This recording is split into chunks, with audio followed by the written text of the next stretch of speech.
Hello সবাইকে, সবাই কেমন আছো? আমি কিন্তু অনেক অনেক ভালো আছি। আজকে শুধু আমাকে দেখেই বুঝতে পারছি আমি কিন্তু অনেক খুশি আছি, ঠিক আছে? তো কারণ কি বৃত্তান্ত সবটাই তোমাদেরকে বলবো, ভিডিওটা পুরো দেখতে থাকো। তো আমি কিন্তু শিয়ালদা স্টেশনে চলে এসেছি। শিয়ালদা স্টেশন থেকে বাস ধরে কিন্তু বড়বাজারের দিকে রওনা দিয়ে ফেলেছি।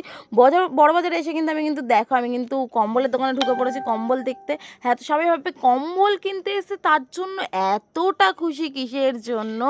হ্যাঁ গাইস, তো খুশি আমি অনেকটাই আজকে বলতে গেলে, কারণ কি আমার একটা বহুদিনের ইচ্ছে আজকে আমি পূরণ করতে চলেছি।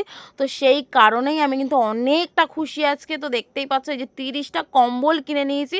তো যারা যারা গেস করে কিন্তু তারা কিন্তু অনেকেই গেস করতে পেরেছো যে হ্যাঁ কিসের জন্য 30টা কম্বল আমি কিনেছি। তো ওইদিকে কিন্তু আমি বিল টিল করে কিন্তু আমি এদিকে চলে আসছি এবার, ঠিক আছে? তো দেখতেই পাচ্ছ। তো তারপরে আমি কিন্তু সব কিছু কমপ্লিট করে আমি গুনে নেবো কম্বলগুলো, কারণ কি গুনে নেওয়াটা বেস্ট, এতগুলো কম্বল নিচ্ছি যেহেতু, ঠিক আছে? তো ভালো করে আমি কিন্তু ভালো করে গুনে নিচ্ছি এখানে, ঠিক আছে? তো গুনে টুনে আমি দেখো এবার কিন্তু পুরো বেরিয়ে যাবো বাড়ির উদ্দেশ্যে।